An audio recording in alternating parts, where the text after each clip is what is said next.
Neil Hamilton.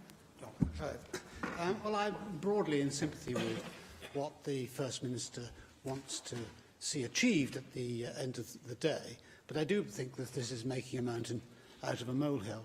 I find it quite extraordinary that the Leader of Plaid Cymru should be talking about the powers of this Assembly being constrained or reduced. The powers that we're talking about here, we don't currently enjoy.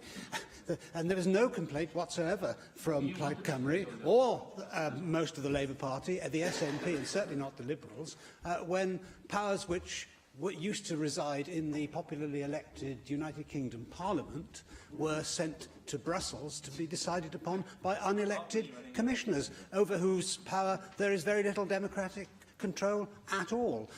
So what Brexit for me is all about, and has always been about, is actually the recovery of democratic control over technocratic decisions which are taken by people whom we very often can't even name, let alone elect or dismiss.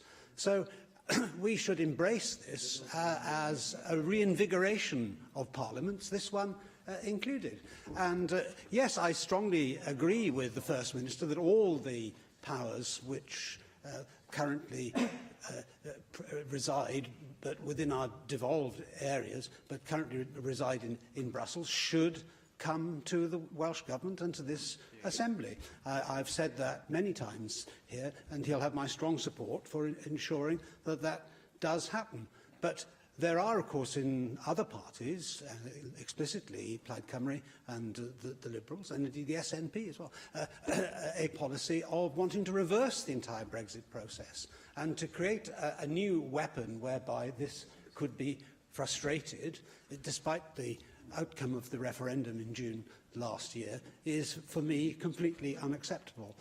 Although I don't think that Theresa May has handled relations with the devolved administrations in a very sensible way, and I agree that with the First Minister that there has been too much of a dictatorial attitude and not enough attempt to engage and to persuade. I don't think that it's worth paying the price which we might have to pay if we were to engage in a kind of trench warfare in Parliament over the process by means of which we recover powers which currently we don't have. So I don't see this as in any way an assault upon the devolution process. And in the statement the First Minister referred to the exclusion of the Charter of Fundamental Rights.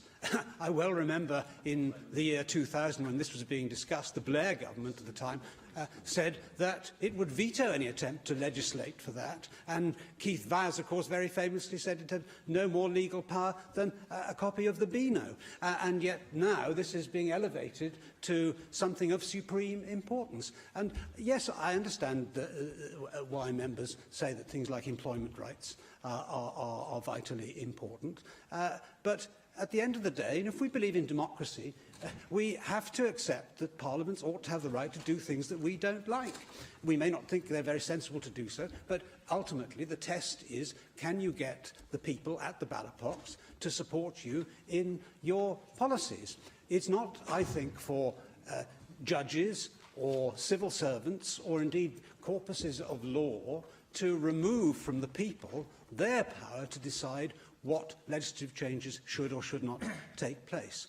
And I believe that the attempt described by the Leader of Plaid Cymru a moment ago to try to mark out areas of law which can never be changed because they become fundamental is quite contrary to the entire democratic process. So I'd say to the First Minister that, yes, I do sympathise with him in what he has said. I think he's quite right, actually, on the objective.